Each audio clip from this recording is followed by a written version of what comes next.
Bismillahirrahmanirrahim. Allahumma salli ala Sayyidina Muhammadin wa ala alihi wa sahbihi wa barik wasallam. Welcome to the Gems English.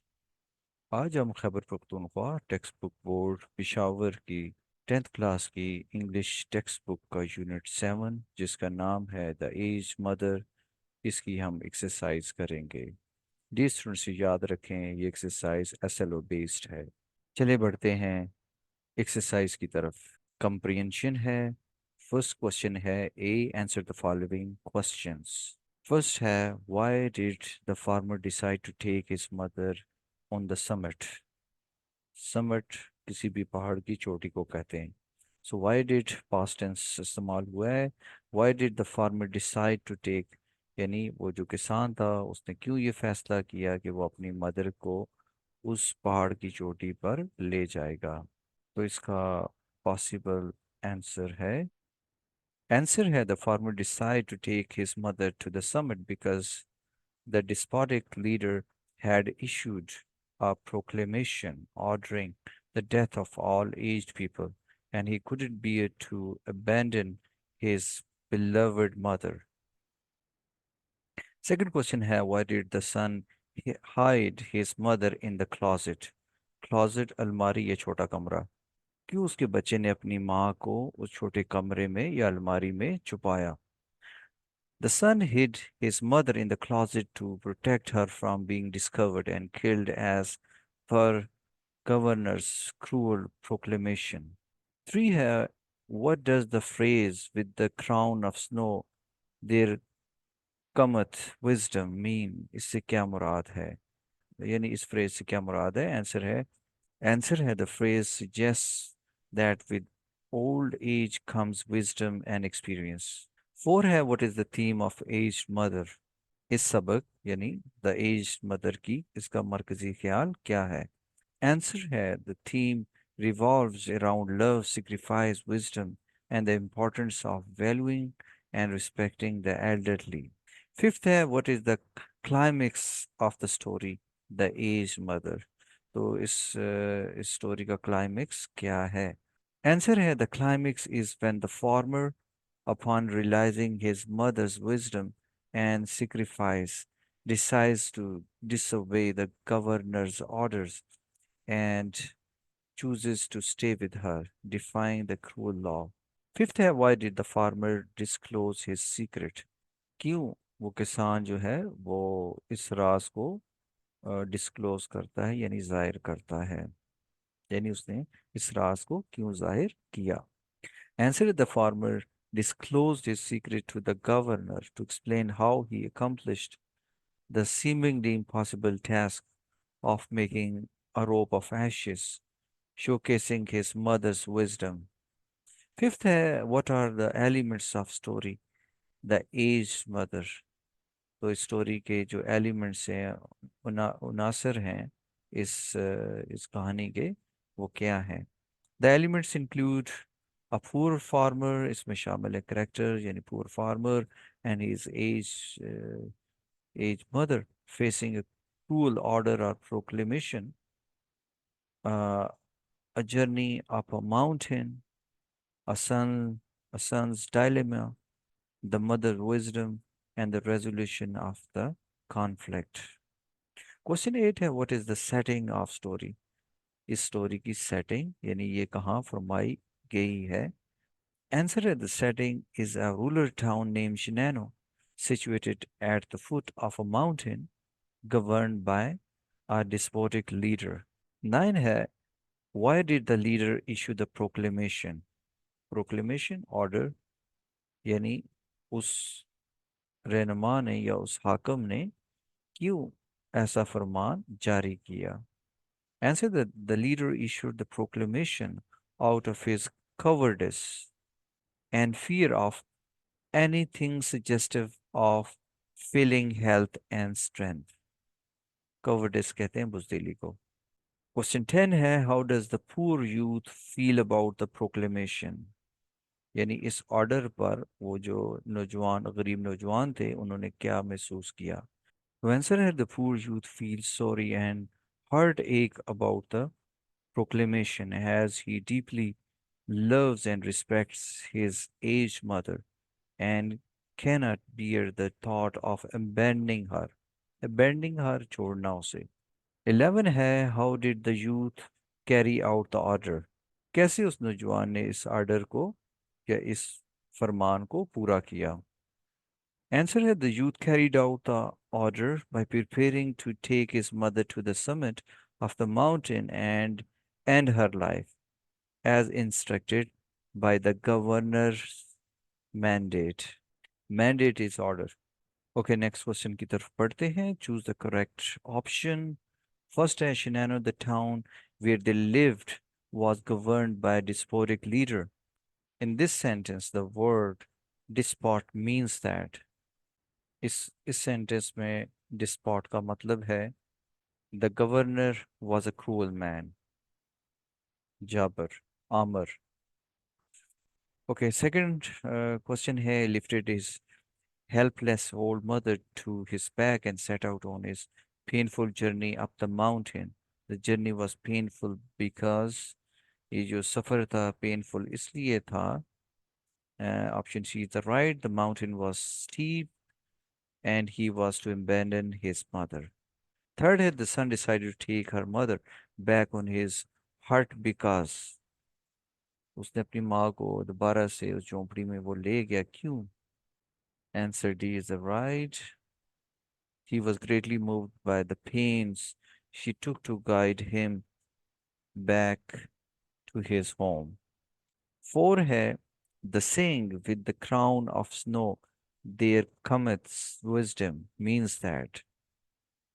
तो इस phrase से मुराद wisdom comes with the passage of time, यानी अकल जो है वो वक्त के साथ आती है. Fifth है, his demand was that his subjects should present him with a rope of ashes using the contextual clue. The word subjects in this sentence mean, यानी यहाँ सब्जेक्ट से क्या मुराद है?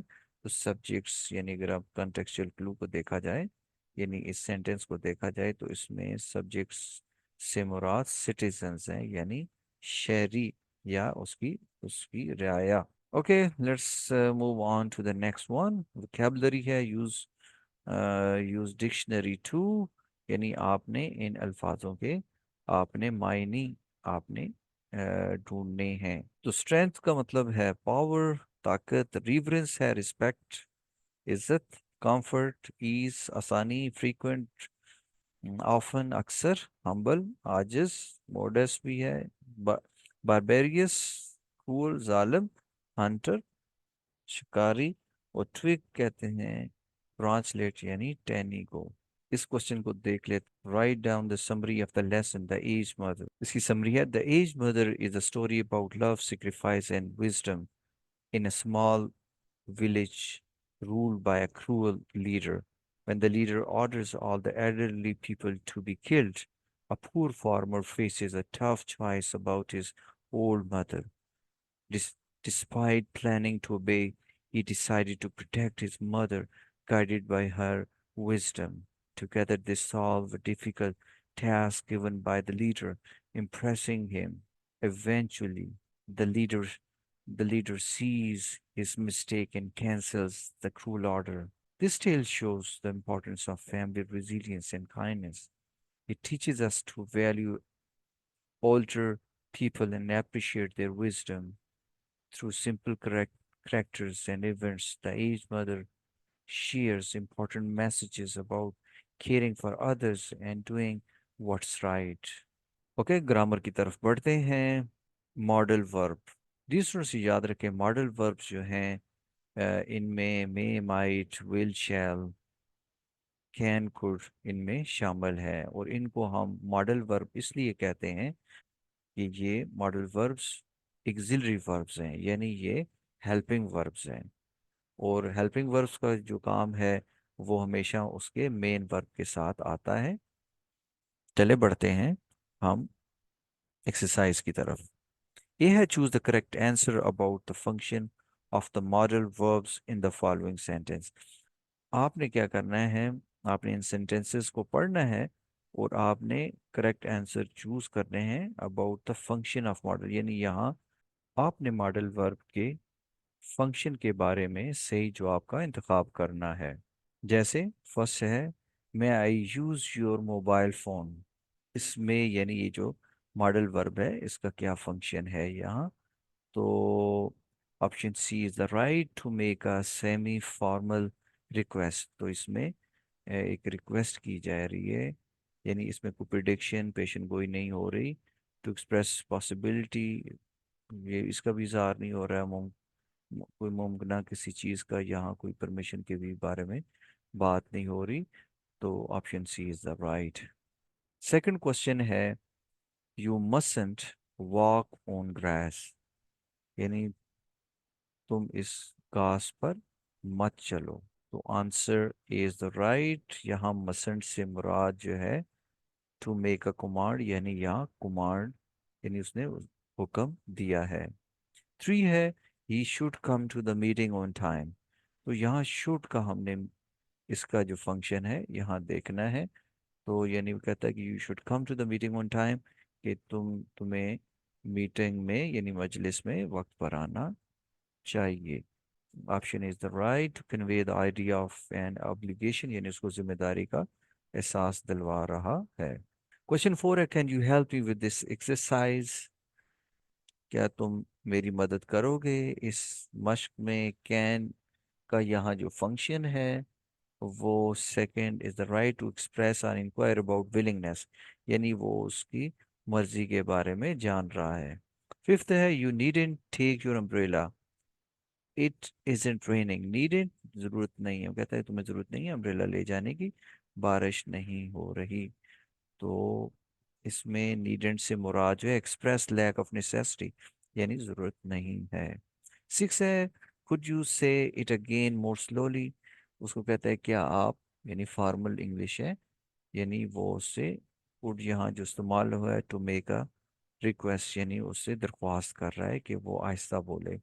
सेवंथ है, the weather will be hot enough to go to the beach this weekend.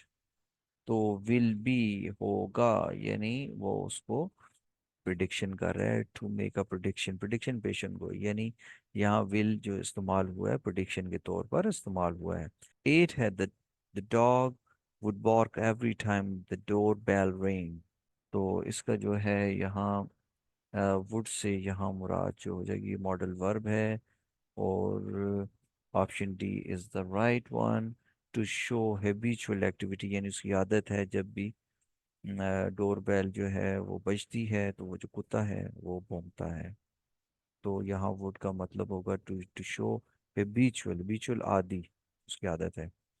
Ninth है, shall I help you with your luggage. यहाँ shall जो है किस, इसका फंक्शन क्या होगा। Option B is right, to having someone help, यानी वो उसको अपनी मदद दे रहा है। तो यहाँ शेल का मतलब फ्यूचर के लिए नहीं होगा बल्कि for offering someone help. Next question की तरफ जाते हैं। Choose the most appropriate answer to express the idea specified in parentheses। आपने इस सेंटेंस को पढ़ना है और आपने जैसे यहाँ प्रिंसेस में यहाँ जैसे एडवाइस लिखा हुआ है, तो आपने मॉड ऐसे मॉडल वर्ब का इस्तेमाल करना है जो एडवाइस को शो करे, यानी इसमें ये स्पेसिफिक जो आइडिया है जो इन ब्रैकेट में है वो उसको जाहिर करे। जैसे फर्स्ट है, you don't look well, you dash see a doctor, यानी वो कहता है तुम ठीक दिख नहीं रहे। Option D is the right. कहता है यहाँ शुड, शुड जो है हमेशा एडवाइस के लिए है, यानी चाहिए, यानी you should see a doctor, यानी तुम्हें दिखाना चाहिए या तुम्हें दिखाना चाहिए डॉक्टर को। सेकंड है, dash take a message please, यानी अब आपने यहाँ ऐसी डैश में ऐसे मॉडल वर्ब लगाना है जो रिक्वेस्ट को शो करे। तो वो कहता है कि B is the right, could you take a message please, ये फॉर्मल है, क्या आप मेरा मैसेज लेंगे। थ्री है, whose book is this, I am not sure, it dash be अनम्स। तो कहता है ये किताब किसकी है, वो कहता है मुझे नहीं। तो यहाँ आपने ऐसा मॉडल वर्ब लिखना है जो पॉसिबिलिटी के बारे में बात करें। तो इट माइट बी अनम्स। तो माइट जो शो करता है पॉसिबिलिटी को। ओके, 4 है, she dash have stayed home yesterday because her little son was sick. अब देखिए नेसेसिटी है तो आपने ऐसा या मॉडल वर्ब तो यूज करना है। वो कहता है कि you must have stayed home yesterday because her son was sick. तो मस्ट यहाँ नेसेसिटी को शो कर रहा है। 5th है, you dash leave work at 3:30 today. तो परमिशन यानी आपने ऐसा मॉडल यहाँ से चूज करना है जो परमिशन को जाहिर करे। तो A is the right, you can leave work at 3:30। Can भी यूज कर सकते हैं, मोर फॉर्मल अगर आप करना चाहते हैं तो कुड भी यूज आप कर सकते हैं, बट कैन इज ओके। तो ये याद रखें, ये फंक्शन है modal ability. Can, could, will be able to and couldn't, wasn't able to, ये सारा एबिलिटी शो करें। सजेशंस अगर बात करें कुड और शैल आई की इसमें शामिल होंगे, ये आपने इन सजेशंस के लिए ये वाले मॉडल यूज करें। पॉसिबिलिटी की, प्रोबेबिलिटी के लिए माइट में, मस्ट, कुड और ये सब यूज करेंगे। एडवाइस, एप्लीकेशन, जिम्मेदारी के लिए should, ought to and had, better है। परमिशन के लिए आपने ये वाले मॉडल, और obligation, necessity, must, have to और have got to, request, can, could, ये वाले आपने और मॉडल्स आपने यूज करने हैं। ओके, इस एक्सरसाइज का लास्ट टास्क है regular and irregular verbs. Regular verb वो होते हैं जिनके, यानी ऐसे वर्ब हैं जिनकी एंडिंग हम ईडी और ज़्यादातर लगाते हैं। जैसे प्ले है तो ईडी हम लगा देंगे तो प्लेड हो गया। जैसे वॉश है तो ईडी हम लगा दे वॉश्ड, तो ये रेगुलर वर्ब्स हैं। इरेगुलर वर्ब्स ऐसे वर्ब्स हैं जिनके आखिर में ईडी हम नहीं लगाते हुए। जैसे जैसे हम सी है तो वर्ब है, इसका हम सेकंड फॉर्म में थर्ड फॉर्म के लिए हम सी, सॉ एंड सीन। जैसे ईट है, एट, ईटन, तो ये सारे जो हैं इरेगुलर वर्ब्स हैं। ओके, क्वेश्चन पढ़ लेते हैं। Put the verb in brackets in the correct simple past form. तो आपने सिंपल पास्ट फॉर्म इस्तेमाल करना है। और ये याद रखें, सेंटेंस स्ट्रक्चर जो है इसका, इसमें सब्जेक्ट है plus second form of verb है और ऑब्जेक्ट। जैसे हम कहते हैं आई प्लेड क्रिकेट, तो आई प्लेड क्रिकेट, मैं क्रिकेट खेला। तो सेकंड फॉर्म ऑफ वर्ब, इसमें सब्जेक्ट के बाद आपने सेकंड फॉर्म ऑफ वर्ब और आखिर में ऑब्जेक्ट आएगा। इसको मज़ीद अच्छा समझने के लिए मैं आपको यहाँ लिंक जो है वो मैं शेयर कर दूंगा। Put the verb in the brackets in the correct simple past form. तो आपने यहाँ, जैसे यहाँ जो वर्ब्स हैं ये जैसे कि प्रेजेंट टेंस फॉर्म में है तो आपने इसको पास्ट टेंस फॉर्म में यूज़ करना है। यानी आपने सिंपल पास्ट जिसको हम कहते हैं पास्ट इंडेफिनिट टेंस में, यानी आपने पास्ट इंडेफिनिट टेंस को इन ब्रैकेट्स में यूज करना है। Note that some of these verbs are regular and some are irregular. आपने ये भी ध्यान देना है, कुछ रेगुलर हैं और कुछ कुछ इर्रेगुलर हैं। यस्टरडे, तायर गेट की जगह गॉट हो जाएगा। यस्टरडे तायर गॉट अप एट 7 o'clock। यानी गेट जो है, गेट अप या गेट्स अप जो है यानी प्रेजेंट टेंस फॉर्म है, मगर यहाँ यस्टरडे यूज हुआ है, इसका मतलब है गुजरा हुआ कल। तो कल तायर 7 बजे उठा। ही dash a shower, he has a shower नहीं होगा, यानी वो हैज़ और हैव यूज करेंगे। तो ये प्रेजेंट टेंस है, प्रेजेंट सिंपल है, यानी वो सुबह नहाता है। जबकि यहाँ पास्ट टेंस हमने यूज करना है तो हैज एंड हैव का जो पास्ट टेंस फॉर्म है वो हैड है। सो ही हैड अ शावर, वो नहाया, and put on some clean clothes, और उसने पहने साफ कपड़े। Then he had breakfast. Had यहाँ मतलब होगा उसने खाया, यानी उसने सुबह को नाश्ता किया। After half past 7 he went into the bathroom, वो फिर बाथरूम में गया। brushed his teeth and comb, कंघी करना, his hair। after that he put on his shoes and left, leave की second form है left। his home to go to, और फिर वो स्कूल की तरफ बढ़ गया. He took the bus, उसने बस ली, which had a stop in front of his home, जिसका स्टॉप जो था उसके घर के सामने था. He got on this bus at a 7:45. यानी उसने 7:45 गाड़ी पर सवार हुआ. गेट ऑन, सवार होना. ही गेट ऑफ, ये गॉट ऑफ पास्ट टेंस हो जाएगा. वो उतरा, got off the bus in front of school and entered his classroom just in time. यानी वक्त पे पहुंच गया. He listened to various teachers from 8 a.m. to 1:35 p.m. इतने टाइम के लिए वो टीचर्स को सुनता रहा. Then he hurried home, जल्दी से घर गया, because he was, बी की past tense form है was, very hungry, वो बड़ा भूखा था. तो he ate lunch, उसने lunch किया, and did his homework. Later on, he watched TV. In the evening, he had dinner with his parents. उसने रात का खाना अपने वालिदैन के साथ खाया. After that, he met some friends in the city. अपने दोस्तों से मिला. When he came home, जब वो घर आया, he washed his face, अपना मुंह धोया, and brushed his teeth before he put on his pajamas. Finally, आखिरकार, he recited a few verses या ayat of the Holy Quran in bed late at night until he fell asleep. और फिर वो कुरान मजीद की तिलावत करने के बाद सो गया. डियर स्टूडेंट्स, जिनने इस चैनल को सब्सक्राइब नहीं किया तो उसको सब्सक्राइब करें और ज़्यादा से ज़्यादा शेयर करें इन वीडियोस को.